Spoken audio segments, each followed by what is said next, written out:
물가가 증가해 버리니까 소비 여력이 축소되는 거죠. 그러니까 이런 지금 나라에서 여러분들 소비를 하고 싶으세요? 환율이 진짜 걱정입니다. 그런데 이거를 모르는 국민들이 더 걱정이다. 안녕하세요. 존 버나드요. 자, 1,500원 막아라. 그래도 물가로 죽는다. 자, 그래서 오늘 환율 얘기 한번 해드리려고 합니다. 자, 환율이 지금 또 1,471원. 정부에서 그렇게 환율을 잡으려고 그리고 환율을 낮추려고 해도 이 가격대에서 내려가지 않고 있습니다. 그래서 여기 지금 보시면요, 한 달 동안 거의 1,500원을 어떻게든 막으려고 뭐 긴급 회의를 열고 긴급 뭐 여러 가지 뭐 사자 협의체를 열고 그렇게 하면서 막으려고 계속 하고 있잖아요. 그래서 여기서 지금 꿋꿋이 지키는 모습이거든요. 그런데 여기서 또 횡보를 하고 있죠. 횡보를 하면서 올라가지도 못하고 내려가지도 못하고 있습니다. 올라가는 걸 아마 계속 막고 있으니까 못 올라가고 있는 건데, 원래 1,500원 넘어가고 1,600원 넘어갔어야 하는 환율인데 가까스로 지금 정부에서 막고 있으니까 환율이 안 올라가니까 여기서 지금 힘을 응축하고 있는 거예요. 만약에 환율이 내려가는 타이밍이었으면 이렇게 차트가 꺾여서 내려갔겠죠. 그래서 지금 보시면은요, 환율이 장기로 보시면은 여기 보이시죠? 이때가 IMF고요. 그다음에 이때가 2008년 리먼 브로더스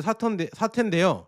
이 경제 위기 때마다 환율이 튀긴 튀었어요. 그래서 IMF 때 2,000원 넘게 올라갔고요. 그다음에 리먼 때도 1,500원, 1,600원까지 올라갔었는데, 중요한 거는 여기 지금 차트를 보시면 짧게 올라갔다가 다 내려와서 제자리를 찾았거든요. 그리고 이때도 올라갔다가 내려와서 제자리를 찾아서 1,100원대 이 밑에서 이렇게 놀았는데, 지금은요 어떤 위기도 없이 그냥 환율이 조금씩 올라오면서, 이게 이제 삼각수렴이라고 하잖아요. 뭐 차트 하신 분들은 대충 아실 거예요. 이게 힘이 응축되고 있어요. 그래서 힘이 이렇게 응축되면 뭐가 문제냐면요, 한번 팍 튀어버립니다. 이게 무서운 거죠. 근데 뭐 차트대로 무조건 가는 건 아니니까 뭐 그렇게 뭐 엄청난 걱정은 하실 필요 없지만, 중요한 거는 이 평균 환율이 계속 올라가고 있다는 이 우상향하는 게 무서운 거죠. 그러니까 우상향하는 거는 뭐냐, 결국에는 위로 갈 확률이 더 커지고 위로 올라가는 힘이 크다는 얘기죠. 여기 지금 우상향하는 차트를 봤을 때 주식이 만약에 이렇게 된다고 하면요, 우량주죠. 우량주, 그다음에 잘 가는 주식의 이런 추세잖아요.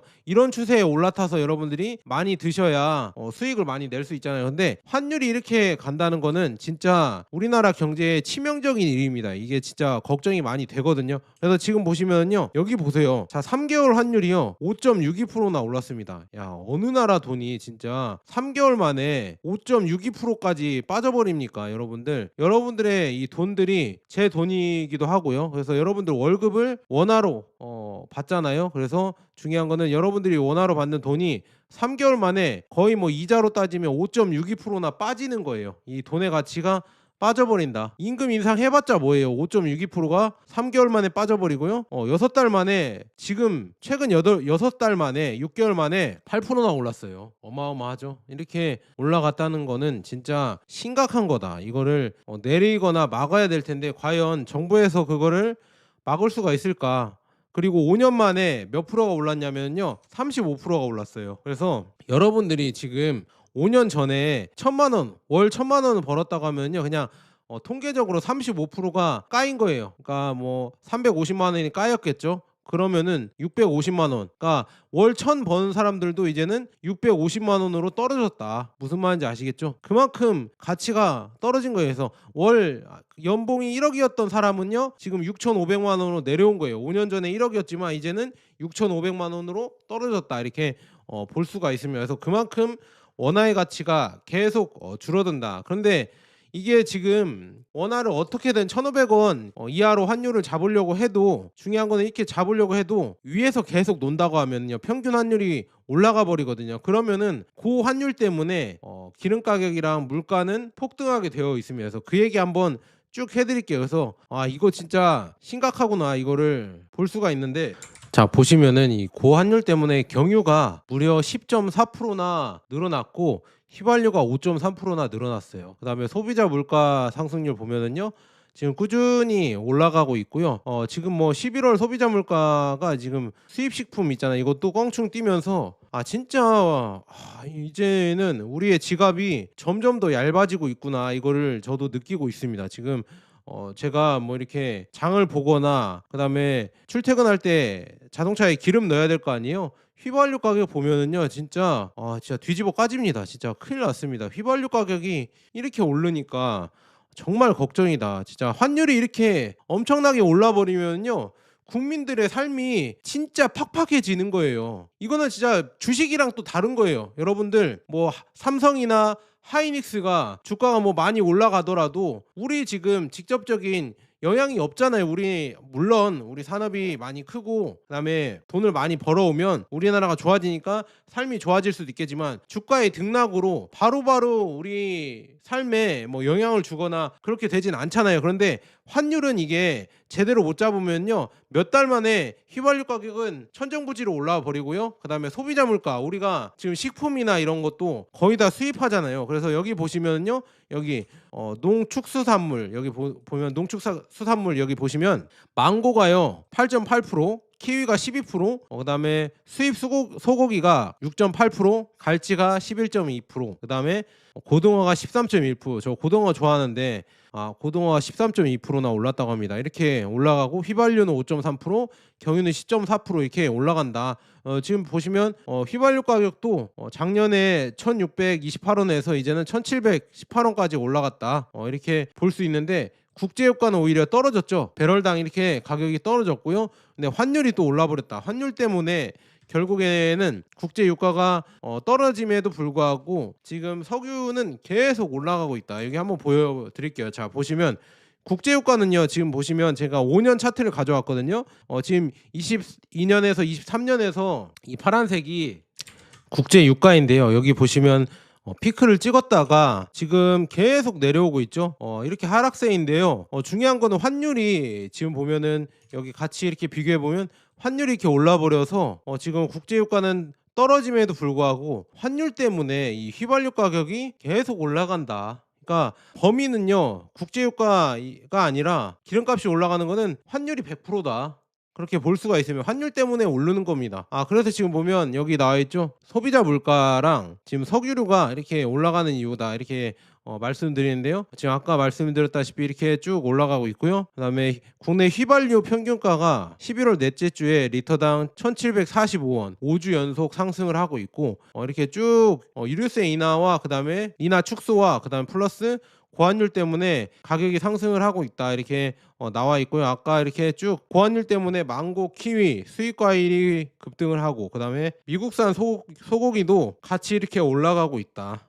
이렇게 볼 수가 있고요. 그다음에 잦은 강우로 생산량이 감소해서 쌀 가격도 18.6%나 또 올라갔다고 합니다. 자, 우리의 물가가 계속 올라가고 있다. 이렇게 볼 수가 있겠네요. 여기 지금 아까 제가 말씀했다시피 이렇게 올라간 가격들이 있죠. 그래서 한 번씩 보시고요. 그다음에 더 중요한 거는 이런 농축수 산물이 이렇게 올라가면서 중요한 거는 여기 있죠. 가공식품 있잖아요. 그리고 외식 물가가 2차적으로 상승한다는 얘기죠. 이게 무서운 건데요. 그래서 가공식품이 3.3%, 그다음에 외식이 2.8% 이렇게 상승을 하고 있고요. 이거를 또 어떻게 누르려고 계속 하고 있고요. 그다음에 요거 커피 좋아하시는 분들 많잖아요. 커피가 23.4%나 올랐고요. 소고기가 18.1%, 돼지고기가 14.4%, 그다음에 냉동 수산물이 6% 올랐고 정제유가 12.4% 올랐습니다. 그래서 환율 상승분이 소비자 물가에 아직 다 반영되지 않았고요. 그래서 향후에 이제 환율 때문에 더 이렇게 상승할 가능성이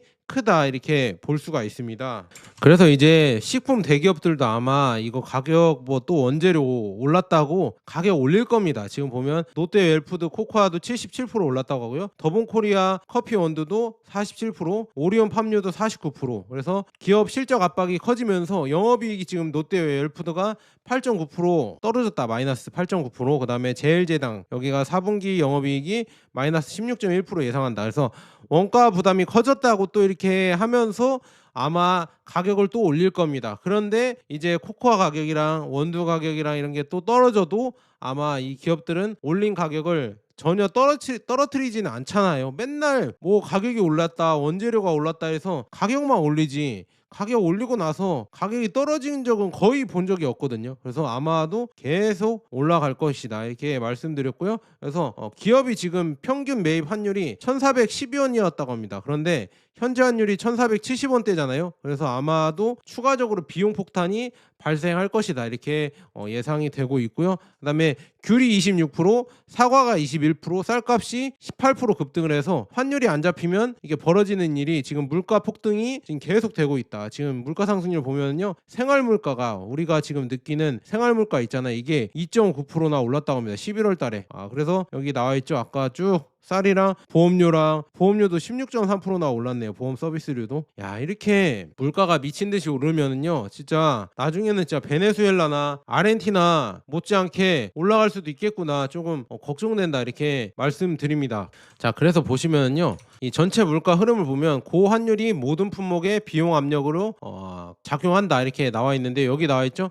지금 환율이 6월에 1360원대에서 최근에 1460원대로 급등을 하면서 수입 물가가 직접적으로 압박을 받고 있다. 근데 우리가 대부분 식품을 수입을 하잖아요. 그래서 수입을 하기 때문에 이 환율에 바로바로 적용이 되기 때문에 지금 큰일 났습니다. 그리고 식품은 여러분들이 미리 1년 전부터 가져오는 게 아니잖아요. 웬만하면 식품은 신선해야 되기 때문에 바로바로 이렇게 결제해서 가져오는데요. 환율이 이렇게 올라버리면요, 바로 이게 적용이 되는 거죠. 특히나 지금 귤이나 사과, 이거는 한국에서도 나긴 나지만 이거는 환율 때문에 기름값이나 이런 게 오르니까 이렇게 올라갔고, 특히나 수입 쇠고기나 돼지고기, 망고, 키위 이런 거는 환율에 진짜 민감하잖아요. 왜냐, 그냥 죄다 수입하는 거니까 당연히 환율이 오르면요, 수입 농산물 전체가 상승 압력을 받겠죠. 그러니까 물가가 오르는 겁니다. 그래서 보시면요, 원래 이 국제 가격 있잖아요. 밀이나 옥수수, 대두도 하락을 했는데 이 하락한 이런 상황에도 이 고환율 때문에 가격 하락을 상쇄하면서 오히려 올라버린다. 이게 이렇게 작용을 하고 있고요. 그래서 수입 의존도가, 우리나라는 여러분들 한반도라고 하지만 위에 북한으로 막혀 있어서 실질적으로 섬나라예요. 섬나라이기 때문에 물가가 원래 높아요. 그리고 대부분 배 타고 수입을 해야 되니까 결국에 물가가 높을 수밖에 없고 환율에 더 많이 이렇게 영향을 받습니다. 그래서 환율 급등 때문에 이 선행 비용이 이렇게 높아지면서 도소매, 그다음에 가공식품, 외식으로 이제 물가가 전이 되면서 계속 커지는 거죠. 그래서 여러분들 진짜 밖에 나가서 이제 밥 사 먹기도 이제 무서운 시대가 오고 있다 이렇게 말씀드립니다. 그래서 정부는 뭘 하고 있냐 이렇게 보면은요, 서민 부담 완화를 위해서 LNG, 커피, 옥수수, 설탕 이런데 할당 관세를 연장을 했다고 해서, 할당 관세가 뭐냐면요, 원래 관세를 20% 해야 되거든요. 그런데 이런데 이렇게 한해서 할당을 해서 5%로 이렇게 낮춰주거나 이렇게 하는 겁니다. 그래서 가격을 유지시켜주는 거거든요. 그래서 설탕의 지금 할당 관세 물량도 10만 톤에서 12만 톤으로 20% 확대를 했다고 하는데요. 이게 중요한 거는요, 한시적이기 때문에 결국에는 계속 환율이 높으면요 가격이 올라갈 수밖에 없다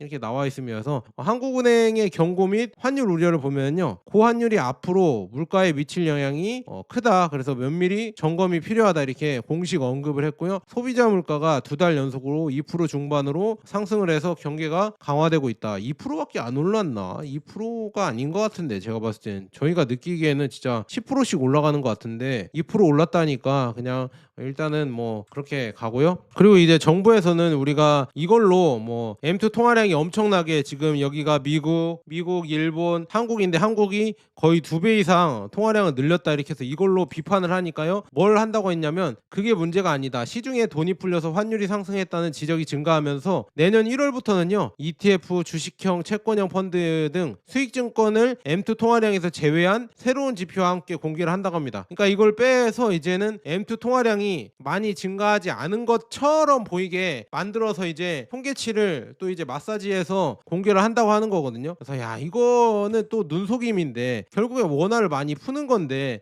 이런 걸 또 눈속임 하려고 하고 있다. 이 통계치를 또 속이려고 하고 있거든요. 근데 중요한 거는 뭐냐면요, 진짜 여러분들 제가 매번 말씀드리잖아요. 원화를 많이 풀면은 대체 어디다 씁니까? 쓸 데가 거의 없다. 이거 여러분들 잘 보셔야죠. 제가 매번 말씀드리잖아요. 자, 달러가 있고요.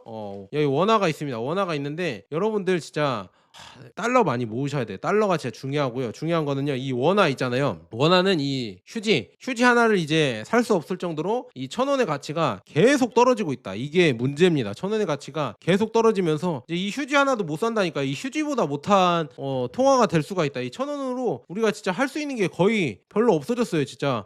왜냐하면 1달러를 원래 예전에는 1,100원 거의 비슷하게 1달러를 바꿨는데 이제는 1,400원 달러, 1,500원 달러, 1,600원 이제 2,000원 달라고 하면요 1달러당 2,000원이 돼버리면요 진짜 이거는 우리가 진짜 점점 삶이 힘들어진다 이렇게 말씀드리고요. 더 중요한 거는 여러분들 중요한 거는 이 원화를 갖고 원화가 많이 발행되더라도 여러분들 생각을 해보세요. 원화가 이렇게 많이 발행을 해요. 중요한 거는 살 게 없어요. 우리나라에서 대체적으로 어떤 제품을 살 때 심지어 여러분들 외제차나 아니면 또 뭐가 있죠? 그냥 여러분 명품이나 이런 거 살 때도 다 이걸로 결제하는 게 아니잖아요. 나이키나 아니면은 뭐 누이비통, 뭐 샤넬 이런 것도 다 달러로 결제되고 그다음에 수입 식품, 커피 그다음에 뭐 우리가 그냥 즐기는 것도 있잖아요. 커피나 뭐 이런 것들. 그다음에 여러 가지 과일이나 아니면 수입산 쇠고기나 수입산 고기들도 다 이게 아니죠. 원화로 결제되는 게 아니라 달러로 결제됩니다. 달러로 결제되고 우리가 지금 휘발유 가격도 다 기름도 다 달러로 사오는 겁니다. 그러니까 원화를 많이 풀어봤자 쓸 게 없어요. 진짜로 쓸 게 없어요. 국내에서 뭐 이렇게 시장을 살린다고 원화를 많이 푸는데요. 사실상 원화를 많이 풀어봤자 정작 쓸 데가 많이 없습니다. 해외여행도 여러분들 많이 가고 우리 국내 여행 막 바가지 씌운다 뭐 울릉도나 뭐 제주도 이런 데서 바가지 씌운다 이렇게 하면서 안 가잖아요. 그리고 관광지에서 진짜 너무 그러기도 했고 그래서 국내 여행에 대해서 만족도가 진짜 역사적으로 가장 낮죠. 우리나라 국내 여행 가서 호구 먹은다 이렇게 하면서 결국에 그럴 바에 해외여행 가자 하면서 달러 수요가 이제 그만큼 더 늘어나고 있고 환율도 오른다고 하니까요. 이 원화를 굳이 들고 계실 필요가 없어진다. 그러니까 달러가 지금 이렇게 더 귀해진다고 이렇게 나오고 있고요. 그래서 지금 한국 돈을 발행해도 쓸 곳이 없는 이유에 대해서 제가 좀 간략하게 정리를 했거든요. 지금 보시면 이건 좀 약간 과장되긴 했지만 만약에 원화 가치가 계속 떨어지면요 이 짜장면 한 그릇을 사려고 엄청난 돈을 이렇게 지불해야 될 수도 있다 이렇게 좀 걱정돼서 이렇게 말씀드렸고요. 몇 가지 이유가 있는데요. 내수가 너무 약합니다. 자, 돈을 풀어도요 소비 투자가 안 돕니다. 지금 보면 한국의 GDP 구조는 수출 의존도가 지나치게 높고 그 다음에 가계 기업 모두 지출보다 부채 상환이 우선되는 구조이다. 그래서 가계는 이자 부담이 너무 커서 돈이 생겨도 이제 부채 상환 그래서 소비 위축 흐름으로 반복이 되고 있고요. 그다음에 자영업 소상공인 생태계에는 과잉 경쟁으로 이 유효수가 제한적이다 이렇게 나와 있으면서 제가 생각했을 때는 한국은 돈을 풀어도 돌 곳이 없어요. 그래서 다 이자 갚는 대로 쓰이고 다 뭐 부동산이나 영끌족들의 이자 갚는 대로 쓰이면서 소비료 연결이 제대로 되지 않는다 이렇게 말씀드리고요. 그다음에 투자처가 이제 국외로 빠져나가는 구조가 있죠. 그게 뭐냐? 지금 한국 기업들이 투자 대부분이 동남아, 미국, 유럽 등의 해외 기지로 확대되고 있고 특히나 트럼프의 이 관세 압박 때문에 미국에 투자를 많이 한다고 처음에 좋아했잖아요. 야, 우리가 미국에 많이 진출하니까 좋은 거다 이런 식으로 얘기했지만 그게 좋은 게 아니에요. 미국으로 많이 나가면 나갈수록 결국에는 국내 투자가 줄어들고 그다음에 일자리가 줄어들고요. 그다음에 소비 확산이 더 줄어듭니다. 그러니까 좋은 게 아닙니다. 그래서 국내 투자는 보면은요 규제, 노동, 그다음에 부지 비용 이런 걸로 지금 보시면 비효율적으로 되면서 계속 해외로 나가고 있고요. 그래서 만약에 이렇게 되면서 한국에 유동성을 공급을 해도요 그 돈이 국내 설비 투자로 쓰이는 게 아닙니다. 설비 투자로 쓰여서 일자리가 증가하고 소비 확산이 되는 게 아니라 이게 안 되어 버리니까 결국엔 돈을 찍어도요 여기다 도는 게 아니라요 그냥 부동산이나 주식으로만 들어가 버립니다. 특히나 죽은 돈인 부동산 쪽으로 많이 들어가 버리죠. 그다음에 기업들은 이제 돈들을 계속 해외로 달러를 바꿔서 다 나가고 있고 왜냐 해외 투자를 해야 되니까 달러로 하기 때문에 달러로 다 가고 있다.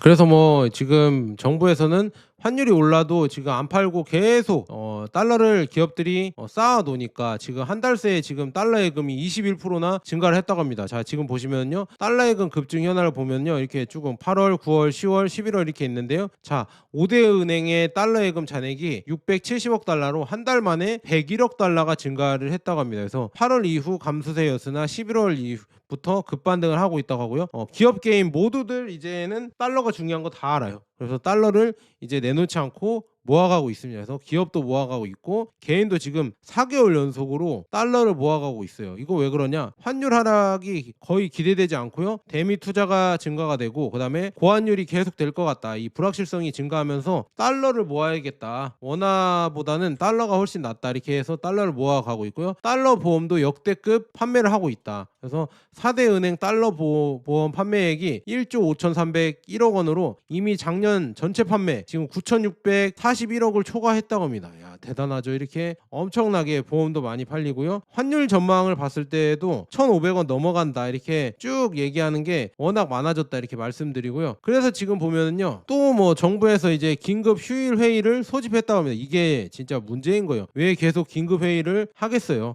지금 보시면 원달러 환율이 1,500원대까지 재상승하며 원화 방어 실패 우려가 고조되면서 지금 또 모였다고 합니다. 정부, 한은, 금융위, 산업부 여기에서 모여서 밤 11시까지 긴급 대책 회의를 했다고 합니다. 그래서 구두 개입만으로는 구조적인 원인이 해결이 안 된다. 그래서 이제 어떤 조치를 취하겠다 이렇게 해서 나온 게 뭐냐? 정부의 인식에서는 기업이 달러를 너무 많이 쌓아둔다. 이런 생각밖에 못합니다. 자, 이거 보시면 5대 은행의 기업 달러 예금이 이렇게 대폭 증가했기 때문에 기업들이 달러를 안 파는 이유가 뭐냐 이렇게 보니까 원화가 더 떨어질 가능성이 크다. 그래서 환차손 회피를 하기 위해서 이렇게 하고 있고요. 그 다음에 미국 현지 투자가 확대되면서 대기업 중 총 1,500달러가 투자 계획이 되어 있으니까 이거를 굳이 원화로 갖고 있을 필요가 없죠. 그래서 달러로 갖고 있고 달러 예금이 그리고 오히려 미국 국채나 이런 게 또 금리도 높으니까 결국에는 달러로 기업들도 뭐 바보들이 아니잖아요. 그러니까 달러로 갖고 싶어 하는 거고요. 근데 정부는 시장 교란이 요인이 되면서 과도한 보유로 판단을 하면서 페널티를 주겠다. 그러니까 니들이 달러 갖고 있으면은 이 정책 자금 지원 중단하거나 축소를 하면서 이 무역금융이나 무역보험 이런 거 있잖아요. 그리고 첨단 산업 정책 자금 대출 이런 것도 만약에 달러를 많이 갖고 있으면은요 조금 잘 안 해주겠다 이렇게 나오는 거죠. 그래서 달러 환전을 일정 수준 이상 하지 않으면요 정책 자금 지원 배제 혹은 축소를 하겠다. 그래서 사실상 달러를 팔아라 이렇게 정부에서 개입을 하는 겁니다. 근데 중요한 거는 실효성 논란이 있죠. 왜냐하면요 달러를 많이 보유한 기업은 삼성전자, 하이닉스, 현대차 등으로 해외에서 많이 이렇게 자동차나 반도체를 팔아서 돈을 많이 벌어오는 대기업들이 달러를 많이 모아놓은 거죠. 실질적으로 정책 자금을 받아야 하는 중소기업 중심으로는요 별 효과가 없습니다. 이걸 압박해봤자 대기업들은 그래도 달러를 갖고 있을 가능성이 크다. 그러니까 정작 이게 중요한 게 아닌데 결국은 이 중요한 거를 이 돈 푸는 걸 막아야 되는데 돈 푸는 거에 대한 그런 원인을 절대 죽어도 얘기를 못하니까 다 어문 데서 다 어문 사람만 잡고 계속 이렇게 때리려고만 하고 있는 게 정말 문제가 되고 있다 이렇게 말씀드리고요. 그래서 서학개미들도 또 이제 만약에 기업 잡고 그다음에 그것도 안 된다고 하면 아마 결국에는 서학개미들도 잡을 겁니다. 제 생각엔 그래요. 수출 기업도 이제 일단 잡으려고 했으니까 이제 다음에는 서학개미가 아마 타깃이 되지 않을까 저는 그렇게 보고 있습니다. 그러니까 지금부터 뭐 서학개미가 어쩌고 저쩌고 이렇게 하는 얘기가 하는 총재가 나와서도 그렇고 뭐 쿨하게 투자하기 때문에 뭐 그렇다 막 이런 헛소리 하면서 얘기하는 이유가 다 서학개미도 나중에 이제 규제를 할 수 있다 이런 복선을 깔아 놓는 거죠. 그러니까 중요한 거는 누누이 말씀드리지만 이 지금 수도꼭지를 잠궈 놓고 뭐 서학개미든 아니면 수출 기업의 이런 달러 환전이든 이런 거를 압박을 하면은요 뭐 우리가 어느 정도 세모 동의는 할 수 있습니다. 세모 정도로 동의는 할 수 있는데 이걸 뭐 수도꼭지를 다 풀어놓고 원화를 다 이렇게 풀어놓으면서 지들이 똥값을 만들어 놓으면서 결국에는 이런 다른 핑계를 대고 있다. 서학개미 때문이다. 뭐 다른 것 때문이다. 이런 게 뭐 예전에 IMF 때는 뭐 국민들이 사치를 해서 그렇다 이렇게 한 것처럼 남 탓을 계속 하는 게 문제다 이렇게 말씀드립니다.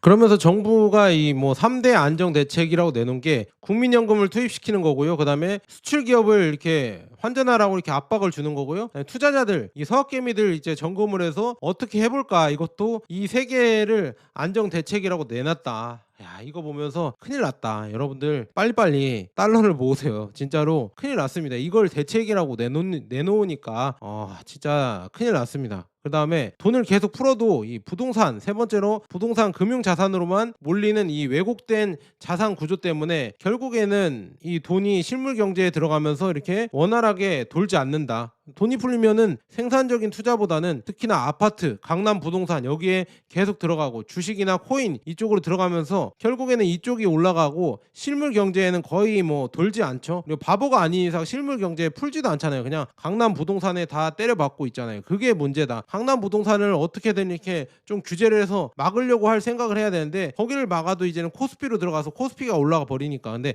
그거는 저는 괜찮다고 보는데요. 이 부동산이 저는 문제라고 보는데 아마 근데 부동산을 정부에서는 포기 안 할 겁니다. 그래서 금리를 올리고 그다음에 돈을 줄여서 부동산을 어느 정도 잡고 그렇게 가야 되는데 전혀 그렇게 하지 않고 그냥 돈을 계속 풀 겁니다. 계속 뭐 돈이 풀어도 실물 경제로 안 들어가고 부동산이나 주식으로 들어가더라도 그들은 이렇게 부동산이나 주식을 많이 갖고 있기 때문에 별 상관이 없다 이렇게 말씀드리고요. 그다음에 네 번째로는요. 수입 의존 경제이기 때문에 돈을 풀면 국내보다 해외로 이제 더 효과가 더 퍼진다 이렇게 말씀드리면서 왜냐 우리나라는 에너지가 나오지가 않고요. 식량도 그다음에 원자재 자금률도 OECD 회원국 중에 최하위권이에요. 그래서 중요한 거는 돈을 풀면 소비가 늘어도 국내 생산이 아니라요. 수입이 증가해서 해외 기업의 매출 증가로 이어집니다. 그러니까 국내 기업들이 거의 돈을 많이 벌지 못하는 거예요. 그래서 즉 한국에서 지금 양적 완화를 해도 이게 다 해외로 이런 부들이 해외로 다 빠져나간다. 그러니까 중요한 거는 달러를 그러니까 원화를 이렇게 계속 많이 풀어도 개꿀 원화 받고 지금 환율이 좀 낮네. 빨리빨리 달러로 바꿔서 해외로 빨리빨리 하자 해서 다 이렇게 나가는 겁니다. 그러니까 원화를 아무리 돌려도 결국에는 이 원화가 시중에서 돌면서 경제를 일으키는 게 아니라 다 달러로 바꿔서 너도 나도 달러로 바꿔서 해외로 다 이렇게 나가버린다. 무슨 말인지 아시겠죠? 그래서 이게 참 문제이고요. 그 다음에 고환율 때문에 그리고 환율까지 올라버리니까 모든 유동성을 빨아들이는 겁니다. 그러니까 이게 무슨 말이냐면 원달러 환율이 고환율이 되면서 수입 물가가 상승을 하고요. 원자재비가 증가를 하고 그다음에 기업 비용이 압박이 되면서 커지면서 이런 유발을 하면서 돈이 묶여버리는 겁니다. 무슨 말인지 아시겠죠? 그래서 기업도 이제 비용이 증가하면서 현금을 보유해야겠다. 그다음에 위험을 회피해야겠다 이렇게 되는 거고요. 그다음에 가게는 물가가 증가해버리니까 소비 여력이 축소되는 거죠. 그러니까 이런 지금 나라에서 여러분들 소비를 하고 싶으세요? 저는 소비 진짜 안 합니다. 웬만하면 원화가 들어오면은요 다 달러로 바꿔버리고요. 최소한의 소비만 하고 있습니다. 원화로 솔직히 우리가 할 게 뭐가 있어요? 국내 여행도 많이 안 하고 그다음에 국내에서 별로 뭐 살 게 뭐가 있습니까? 다 커피나 뭐 이런 것도 다 수입을 해서 쓰는데 그리고 기름이나 이런 것도 다 달러로 수입하기 때문에 달러 갖고 있는 게 진짜 상책입니다. 그러니까 이게 참 걱정이에요. 원화가 만약에 강해진다는 느낌만 있으면요 우리가 달러를 왜 들고 있어요? 야, 그 달러 고점이래. 빨리 바꿔놔야 돼. 원화로 바꿔놔야 돼. 왜냐? 지금이 고점이니까 이제 1,300원, 1,200원으로 떨어질 거라고 생각을 하면요 달러를 환전을 하겠죠. 하지만 지금 1,400원, 1,500원, 1,600원 간다고 생각하니까 계속 원화를 버리고 달러를 들고 있는 거예요. 여섯 번째로 통화 승수가 낮아서 돈이 확대되지 않는다. 그래서 한국의 통화 승수는 선진국보다 훨씬 낮아서 중앙은행이 유동성을 풀어도 돈을 풀어도 시중에 잘 퍼지지 않는다. 그래서 은행은 규제 때문에 대출을 공격적으로 못 늘리고 가계는 이미 부채 과다로 추가 대출이 힘들다. 결국 돈이 시중에서 실제로 증식되지 못하는 구조다.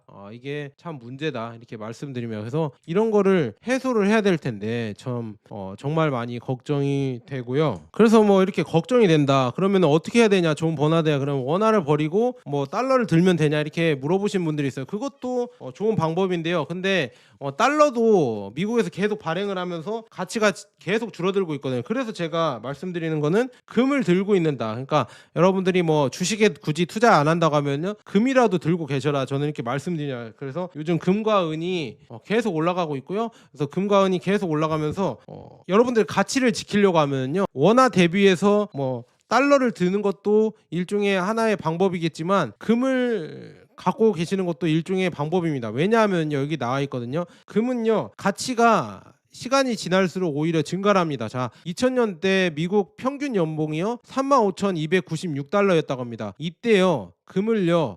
129.5온스를 구매할 수 있었거든요. 근데 오늘날의 가치로 51만 7천 달러라고 합니다. 52만 7천 달러라고 이렇게 나와 있죠. 그런데 지금 2025년 미국인의 평균 연봉이 6만 6,700달러라고 합니다. 근데 중요한 거는요 이 지금 평균 연봉으로 살 수 있는 이런 금의 가치가 16.4온스라고 합니다. 이렇게 나와 있거든요. 그래서 지금 금 구매력이요 어느 정도 줄어들었냐면요 여기 여기 나와 있죠. 46만 300달러를 잃어버렸습니다. 무슨 말인지 아시겠죠? 그래서 이 정도의 금액으로 줄어들어 버렸다 이렇게 볼 수가 있습니다. 그래서 이렇게 지금 계속 미국도 그렇고요. 우리나라도 그렇고요. 돈을 계속 풀면서 결국에는 이 가치가 줄어든다. 달러의 가치도 줄어들고 원화의 가치도 줄어드는데 그래도 달러는 여러분들 이거 많이 풀어도 쓸 데가 많잖아요. 전 세계가 달러로 원하기 때문에 인플레이션을 수출할 수가 있어요. 그런데 원화는 계속 풀어봤자 이 인플레이션을 해외로 수출을 못합니다. 그래서 국내에서 다 인플레이션이 이렇게 계속 작용을 하니까요.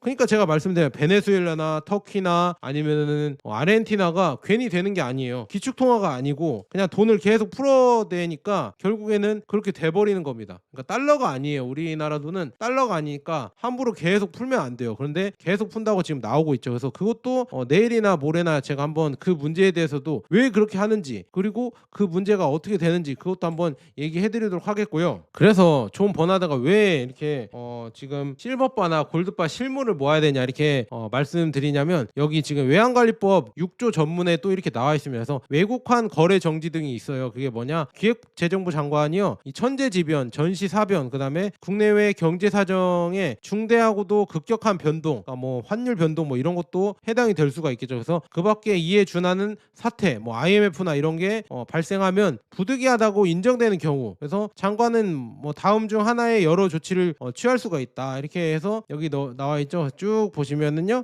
외국 환거래 전부 또는 일부를 일시 정지할 수 있고요. 그다음에 지급수단 또는 귀금속 여기 나와 있죠. 귀금속을 한국은행, 정부기관, 그다음에 외국환평형기금 여기 외국환평형기금, 그다음에 금융회사 등의 보관 예치 또는 매각하도록 의무를 부과할 수가 있다. 무슨 말인지 아시겠죠, 여러분들? 그다음에 비거주자에 대한 채권을 보유한 거주자에게 그 채권을 추심하여 국내로 회수하도록 의무를 부과할 수 있다. 이게 다 이제 찍혀 있으면 그렇게 할 수 있다는 얘기고요. 그러니까 뭐 급변하는 사태 때 그렇게 할 수 있다고 합니다. 그래서 쭉 뭐 여기 읽어보시면 되고요. 기간은 뭐 6개월 범위 내에서 할 수 있다고 하고요. 그다음에 사유가 소멸되면 즉시 해제하지만 중요한 거는 여러분들 이 금이랑 실버바도 뭐 ETF로 투자하면 되지 않냐 이렇게 하는데요. 그것도 이렇게 아까 일시 정지되거나 아니면 매각하도록 의무를 부과할 수 있다고 하니까 여러분들 금이랑 이런 것도 뭐 KRX에 투자하고 있다 이렇게 생각하시더라도 어떻게 될지 모르는 거예요. 그때 위기가 생기면은. 그래서 제가 금모으기 운동을 하는 겁니다. 25년 뭐 금모으기 운동을 하자 해서 이렇게 실물 금을 사시면 좋습니다. 이렇게 말씀드립니다. 투자의 용도로 그렇게 말씀드리는 거고요. 그리고 은도 이렇게 투자의 용도로, 그러니까 내가 갑자기 쓸 돈은 아니고 그냥 저축을 한다. 길게 이렇게 저축을 한다 용도에서는 금과 은을 모아가는 것도 좋지 않을까 이렇게 말씀드립니다. 그래서 제 거 여기 지금 영상에 왼쪽 하단에 있거든요. 제품 보기 누르시면은요 여기 금 이렇게 뜨거든요. 여기 오른쪽에. 그래서 이거 클릭하셔서 들어가셔서 뭐 사셔도 되고 아니면은 시세 한번 조회해 보시고요. 뭐 쿠팡에서 이렇게 사주시면은 뭐 저도 좋고 그런데요. 중요한 거는 뭐 다른데 뭐 금은방이나 아니면 뭐 당근이나 뭐 이런 데서 여러분들이 만약에 실물 금이나 실물 은 투자하신다고 하면 그렇게 하셔도 되고 아니면 제 거 링크 타고 들어가셔서 사주셔도 되고, 제가 제 거 이렇게 링크 타서 사주시면 저한테 큰 힘이 되니까 한 번씩 뭐 다른 것도 사주셔도 됩니다. 골드바 아니어도 다른 거 사주셔도 도움이 되니까 한 번씩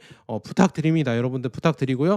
그 다음에 또 중요한 건 해외 상장 ETF 있잖아요. 이것도 모아 가시면 좋습니다. 물론 뭐 리스크도 있지만 중요한 거는 그 리스크보다 여러분들 환율이 오르는 이 원화 가치가 휴지되는 이 리스크가 더 크지 않을까요? 그래서 제가 해외 상장 ETF들도 리뷰해드리니까 제 영상 많이 봐주시고요. ETF 한다고 좀 스킵하지 마시고 얘가 무슨 얘기 하냐 이것도 한 번씩 보시고 좋은 ETF들 있으면 제가 소개해드릴 테니까요. 제 영상 뭐 환율이나 아니면 금 얘기만 보지 마시고 ETF들도 한 번씩 보시면 여러분들에게 도움되는 내용 많으니까 한 번씩 시청 부탁드리고요. 여러분들 구독 안 하신 분들이 거의 뭐 60% 이상이더라고요. 절반 이상이 제 영상 구독 안 하시고 보시는데요. 한 번씩 구독 한 번씩만 부탁드립니다. 자, 여기까지 좋은 번화되었고 여러분 진짜 우리나라가 걱정이고요. 환율이 진짜 걱정입니다. 그런데 이거를 모르는 국민들이 더 걱정이다. 저는 이렇게 말씀드립니다. 자, 여기까지 좋은 번화되었습니다. 여러분 감사합니다.